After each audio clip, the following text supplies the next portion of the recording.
Item ಯಾವುದೇ ಇರಲಿ try ಮಾಡಿ ಆಚಿ ಚಿಕನ್ ಮಸಾಲಾ. ಪ್ರತಿಯೊಬ್ರು ಕೂಡ ಜ್ಯೋತಿಷ್ಯ ಕೇಳಬೇಕು, ಭವಿಷ್ಯ ನೋಡ್ಕೊಳ್ಬೇಕು, ಏನಾದ್ರೂ ದೋಷಗಳಿದ್ರೆ ಅದನ್ನ ಪರಿಹಾರ ಮಾಡಬೇಕು ಅಂತ ಬಹುತೇಕರು ಜ್ಯೋತಿಷಿಗಳ ಮೊರೆ ಹೋಗ್ತೀರಿ. ಆದ್ರೆ ಯಾರು ಜ್ಯೋತಿಷಿಗಳ ಮೊರೆ ಹೋಗ್ತಿರಲ್ಲ, ಮಿಸ್ ಮಾಡದೆ ಈ ಸ್ಟೋರಿಯನ್ನ ನೀವೆಲ್ಲ ನೋಡ್ಲೇಬೇಕು. ಕಾರಣ ಜ್ಯೋತಿಷಿಯ ಮೊರೆ ಹೋದ ಟೆಕ್ಕಿಯ ಭವಿಷ್ಯ ಏನಾಗಿದೆ ಅನ್ನೋದ್ರ ಬಗ್ಗೆ ಡೀಟೇಲ್ಸ್ ಅನ್ನ ಗ್ಯಾರಂಟಿ ನ್ಯೂಸ್ ನಿಮ್ಮ ಮುಂದೆ ಇಡ್ತಾ ಇದೆ. ಆ ಮೂಲಕ ಜನಸಾಮಾನ್ಯರನ್ನ ಎಚ್ಚರಿಸೋದಕ್ಕೆ ಅಂತಾನೆ ಈ ಸ್ಟೋರಿಯನ್ನ ನಿಮ್ಮ ಮುಂದೆ ಇಡ್ತಾ ಇದೀವಿ. ಕಾರಣ ಇತ್ತೀಚೆಗೆ ಜ್ಯೋತಿಷಿಗಳ ಮೊರೆ ಹೋದವರು ಒಂದು ವಂಚನೆಗೊಳಗಾಗ್ತಾರೆ, ಇನ್ನೊಂದು ರೀತಿಯ ಮೋಸಕ್ಕೊಳಗಾಗ್ತಾರೆ. ಬಟ್ ಈ ಬಾರಿ ಜ್ಯೋತಿಷಿ ಹೇಳಿರುವ ಭವಿಷ್ಯವನ್ನ ಕೇಳಿ ಟೆಕ್ಕಿ ತನ್ನ ಪ್ರಾಣವನ್ನ ಕಳೆದುಕೊಂಡಿದ್ದಾಳಂತೆ. ಹಂಗಾದ್ರೆ ಆತ ಹೇಳಿದ್ದೇನು, ಯಾವ ರೀತಿ ಯಾಮಾರಿಸಿದ? ಹೆತ್ತವರು ಮಗಳ ಮದುವೆ ಮಾಡಬೇಕು ಅಂತ ಕನಸು ಕಂಡಿದ್ರು, ಬಟ್ ಆ ಕನಸೆಲ್ಲ ನುಚ್ಚು ನೂರಾಗಿದೆ. ಸಿಕ್ಕವರ ಬಳಿ ಜ್ಯೋತಿಷ್ಯ ಕೇಳೋ ಮುನ್ನ ಹುಷಾರಾಗಿರಿ, ಎಚ್ಚರವಾಗಿರಿ, ಮಿಸ್ ಮಾಡದೆ ಈ ಸ್ಟೋರಿಯನ್ನ ನೋಡಿ.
ಸಿಕ್ಕವರ ಬಳಿ ನಿಮ್ಮ ಜ್ಯೋತಿಷ್ಯ ಕೇಳ್ತೀರಿ ಅಥವಾ ಭವಿಷ್ಯ ಕೇಳ್ತೀರಿ ಅಂತ ಅಂದ್ರೆ ಹುಷಾರಾಗಿರಿ.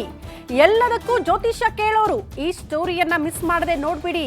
ಜ್ಯೋತಿಷಿ ಮಾತು ಕೇಳಿ ಹೆದರಿದ ಟೆಕ್ಕಿ ಏನಾದ್ರೂ ಗೊತ್ತಾ? ಮಗಳ ಮದುವೆಯ ಕನಸು ಕಾಣ್ತಾ ಇದ್ದಂತಹ ಹೆತ್ತವರಿಗೆ ಬರಸಿಡಿಲು ಬಡ್ದಿದೆ. ಹಾಗಾದ್ರೆ ಅಂಥದ್ದೇನಾಯ್ತು? ಅಲ್ಪಾಯುಷಿ ಎಂದಿದ್ದಕ್ಕೆ ಹೆದರಿ ಟೆಕ್ಕಿ ಆತ್ಮಹತ್ಯೆ ಮಾಡ್ಕೊಂಡಿದ್ದಾರಂತೆ. ಹಸಮಣೆ ಏರ್ಬೇಕಾದಂತಹ ಮಗಳು ಮಸನ ಸೇರಿದ್ದಾಳೆ. ಹೆತ್ತವರು ಕಣ್ಣೀರು ಹಾಕ್ತಿದ್ದಾರೆ. ವಿದ್ಯಾ ಜೊತೆ 29 ವರ್ಷ ನೇಣು ಬಿಗಿದುಕೊಂಡು ಆತ್ಮಹತ್ಯೆಗೆ ಶರಣಾಗಿರುವಂತಹ ಟೆಕ್ಕಿ ಅಂತ ಗುರುತಿಸಲಾಗಿದೆ.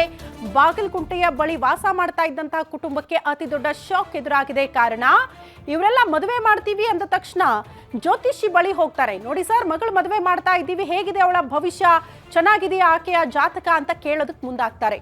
ಆಗ ಜ್ಯೋತಿಷಿ ಏನ್ ಹೇಳ್ಬೇಕು ಹೇಳಿ? ಎಲ್ಲವೂ ಚೆನ್ನಾಗಿದೆ ಅಂತ ಹೇಳಿದ್ರೆ ಆಗಲ್ವಲ್ಲ, ದುಡ್ಡು ಮಾಡೋಕ್ಕಾಗಲ್ಲ, ಅಲ್ಪಾಯುಷಿ, ಹಂಗಾಗಿ ಹಿಂಗೆ ಪರಿಹಾರಗಳನ್ನು ಮಾಡ್ಕೊಳ್ಬೇಕು ಅಂತ ಹೇಳದ್ನೋ ಏನೋ ಗೊತ್ತಿಲ್ಲ. ಬಟ್ ಅಲ್ಪಾಯುಷಿ ಅಂದಿದ್ದಕ್ಕೇನೆ ಟೆಕ್ಕಿ ಹೆದರಿ ಆತ್ಮಹತ್ಯೆಗೆ ಶರಣಾಗಿದ್ದಾಳೆ ಅನ್ನೋದ್ರ ಬಗ್ಗೆ ಡೀಟೇಲ್ಸ್ ಸದ್ಯ ಸಿಗ್ತಾ ಇದೆ. ಹಂಗಾಗಿ ಫ್ಯೂಚರಲ್ಲಿ ಏನೋ ಆಗ್ಬಿಡುತ್ತೆ, ಇನ್ನೇನೋ ಆಗ್ಬಿಡುತ್ತೆ ಅನ್ನೋರು ಕೂಡ ಆಗೋದಾಗ್ತಾ ಇರುತ್ತೆ. ಬಟ್ ಅದನ್ನ ಕೇಳಿ ಆತಂಕಕ್ಕೊಳಗಾಗೋದು, ಆಘಾತಕ್ಕೊಳಗಾಗೋದು, ಹಿಂಗೆ ಪ್ರಾಣ ಕಳೆದುಕೊಳ್ಳೋದು ಎಷ್ಟರ ಮಟ್ಟಿಗೆ ಸರಿ ಅನ್ನೋದು ಪ್ರಶ್ನೆ. ಮದುವೆ ಮಾಡಬೇಕು ಅಂತ ಸಂಭ್ರಮದಲ್ಲಿತ್ತು ಇಡೀ ಕುಟುಂಬ. ಹಸೆಮಣೆ ಏರ್ಬೇಕಾದಂಥ ಮಗಳು ಹಿಂಗೆ ಮಸನ ಸೇರ್ತಾಳೆ ಅಂದರೆ ಹೆತ್ತವರು ಅದನ್ನು ತಡೆದುಕೊಳ್ಳುವ ಶಕ್ತಿ ಎಂಥದ್ದು ಅಂತ ಪಾಪ ಕಣ್ಣೀರು ಹಾಕ್ತಿದ್ದಾರೆ. ಮಗಳನ್ನ ಕಳೆದುಕೊಂಡು ಜ್ಯೋತಿಷಿ ಮಾತು ಕೇಳಿದ್ರಿಂದ ಮಗಳ ಪ್ರಾಣ ಹೋಗಿದೆ ಅಂತ ಹೆತ್ತವರು ಇವತ್ತು ಕಣ್ಣೀರು ಹಾಕ್ತಿದ್ದಾರೆ. ಹಾಗಾಗಿ ಚಿಕ್ಕ ಪುಟ್ಟದಕ್ಕೆಲ್ಲ ಜ್ಯೋತಿಷಿಗಳ ಮೊರೆ ಹೋಗೋದು, ಭವಿಷ್ಯ ಕೇಳೋದು, ಜಾತಕ ಕೇಳೋದು, ಹಾಗಂದ ಮಾತ್ರಕ್ಕೆ ಎಲ್ಲರೂ ಕೂಡ ಒಂದೇ ರೀತಿ ಅಂತ ಕೂಡ ನಾವು ಹೇಳ್ತಾ ಇಲ್ಲ. ಕೆಲವರು ದುಡ್ಡು ಮಾಡೋ ಆಸೆಗೆ, ಇನ್ನೂ ಕೆಲವರಿಗೆ ಮಾನಸಿಕ ಹಿಂಸೆ ಕೊಡೋ ರೀತಿಗೆ, ಇನ್ಯಾವುದೋ ದೋಖ ಮಾಡೋ ವಿಚಾರಗಳಿಗೆ ಈ ರೀತಿ ಜ್ಯೋತಿಷಿಗಳು ಕೆಲವರ ದಿಕ್ಕು ತಪ್ಪಿಸುವ ಪ್ರಯತ್ನಗಳನ್ನು ಮಾಡ್ತಾರೆ. ಹಾಗಾಗಿ ಯಾರು ಜೆನ್ಯೂನ್ ಆಗಿದ್ದಾರೋ, ಯಾರು ನಿಜ ಹೇಳ್ತಾರೋ ದಯವಿಟ್ಟು ಅಂಥವ್ರ ಮೊರೆ ಹೋಗಿ ತಪ್ಪಲ್ಲ. ಬಟ್ ಈ ರೀತಿ ಭವಿಷ್ಯ ಜಾತಕ ನಂಬ್ಕೊಂಡು ಪ್ರಾಣ ಕಳೆದುಕೊಳ್ಳೋದು ಎಷ್ಟು ಮಟ್ಟಿಗೆ ಸರಿ ಅಂತ ಪಾಪ ಇಡೀ ಕುಟುಂಬ ಇವತ್ತು ಮಗಳನ್ನ ಕಳ್ಕೊಂಡು ಕಣ್ಣೀರು ಹಾಕ್ತಾ ಇದೆ.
ನೋಡ್ತಾ ಇದ್ದೀರಲ್ಲ, ಮಗಳನ್ನ ಕಳ್ಕೊಂಡು ಕುಟುಂಬಸ್ಥರ ಕಣ್ಣೀರು ಹಾಕ್ತಾ ಇರುವಂಥ ದೃಶ್ಯ. ಇವ್ರು ಮಾಡಿರೋದು ಇಷ್ಟೇ, ಮಗಳ ಮದುವೆ ಆಗಬೇಕಾಗಿತ್ತು ಸ್ವಲ್ಪ ದಿನದಲ್ಲೇ. ಬಟ್ ಈ ಹೊತ್ತಲ್ಲಿ ಆಕೆಯನ್ನ ಕರ್ಕೊಂಡು ಜ್ಯೋತಿಷಿ ಬಳಿ ಹೋಗ್ತಾರೆ. ಆಕೆಯ ಜಾತಕ, ಆಕೆಯ ಭವಿಷ್ಯ ಹೆಂಗಿದೆ ಅಂತ ನೋಡೋ ಪ್ರಯತ್ನ ಮಾಡ್ತಾರೆ.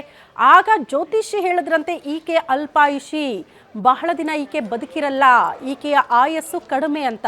ಇದೇ ವಿಚಾರ ಕೇಳ್ತಾ ಇದ್ದಂತೆ ಟೆಕ್ಕಿ ವಿದ್ಯಾಜ್ಯೋತಿ 29 ವರ್ಷದ ಬಾಳಿ ಬದುಕಬೇಕಾದಂಥ ಒಬ್ಬ ಹೆಣ್ಣು ಮಗಳು ತನ್ನ ಪ್ರಾಣವನ್ನ ಕಳೆದುಕೊಂಡಿದ್ದಾಳೆ.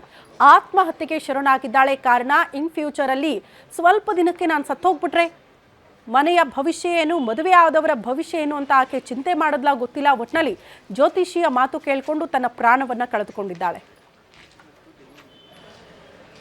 ಈ ಬಗ್ಗೆ ಮತ್ತಷ್ಟು ಡೀಟೇಲ್ಸ್ ಅನ್ನ ಕೊಡೋದಕ್ಕೆ ನಮ್ಮ ಪ್ರತಿನಿಧಿ ಮೂರ್ತಿ ನೇರ ಸಂಪರ್ಕದಲ್ಲಿ ಜಾಯಿನ್ ಆಗ್ತಿದ್ದಾರೆ.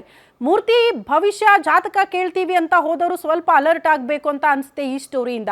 ಇನ್ನು ಬಾಳಿ ಬದುಕಬೇಕಾದಂತಹ ಯುವತಿ ಜ್ಯೋತಿಷಿ ಹತ್ರ ಹೋಗಿದ್ದಕ್ಕೆ ಆತ್ಮಹತ್ಯೆಗೆ ಶರಣಾದ್ರು ಅಂತ ಆತ ಏನ್ ಹೇಳಿದ್ದ, ಯಾವ ಕಾರಣಕ್ಕೆ ಈ ರೀತಿ ಆಘಾತಕ್ಕೊಳಗಾಕಿ ಆತ್ಮಹತ್ಯೆಗೆ ಶರಣಾಗಿರೋದು ಅಂತ ಏನ್ ಹೇಳ್ತಿದ್ದಾರೆ ಕುಟುಂಬಸ್ಥರು?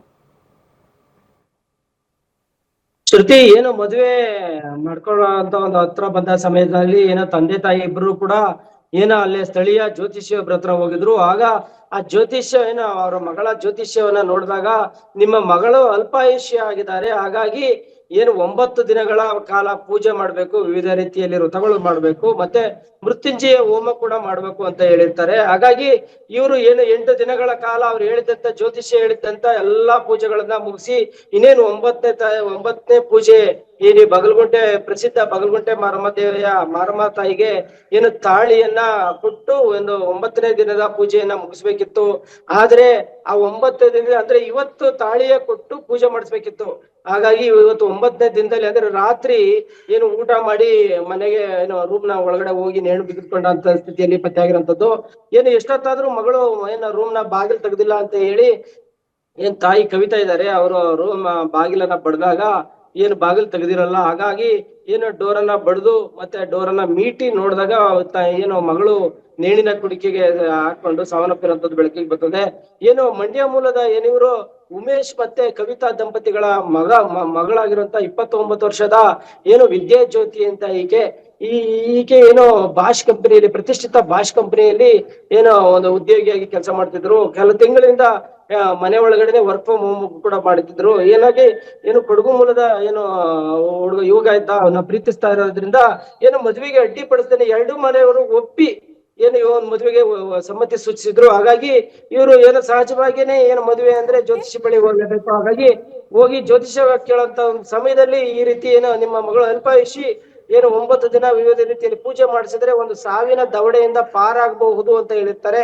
ಹಾಗಾಗಿ ಈಕೆ ಅದನ್ನ ಏನು ತಂದೆ ತಾಯಿ ಬಂದು ಮನೆಯಲ್ಲಿ ಮಾತಾಡ್ಕೊಳ್ಳೋಂತ ಒಂದು ಸಂದರ್ಭದಲ್ಲಿ ಏನು ಕೇಳಿಸ್ಕೊಂಡಿದ್ದಂತ ಮಗಳು ಏನು ಮನನೊಂದು ಈಗ ನಾನು ಮದುವೆ ಆಗ್ತೀನಿ, ನಾನು ಪ್ರೀತಿಸಿದಂತ ಏನೋ ನನ್ನ ಜೋಡಿ ಒಂಟಿ ಆಗ್ಬಿಡ್ತಾನೆ, ಹಾಗಾಗಿ ನಾನು ಅಲ್ಪಾಯುಷಿ, ಹಾಗಾಗಿ ನಾನು ಏನು ಸತ್ತೋಗ್ಬಿಟ್ರೆ ಅವತ್ತಾದ್ರೂ ನೆಮ್ಮದಿಯಾಗಿ ಇರ್ತಾನೆ ಅಂತ ಹೇಳಿ ಬಾಳಿ ಬದುಕಾಗಿರಂತ ಏನು ಈಕೆ ಏನು ವಿದ್ಯಾಜ್ಯೋತಿ ಇದ್ದಾಳೆ, ಇವಳು ತನ್ನ ನೇಣಿಗೆ ಬಿದ್ದುಕೊಂಡು ಸತ್ತಿರೋಂಥವ್ರು. ಓಕೆ ಮೂರ್ತಿ, ಧನ್ಯವಾದಗಳು ತಮ್ಮೆಲ್ಲ ಮಾಹಿತಿಗೆ.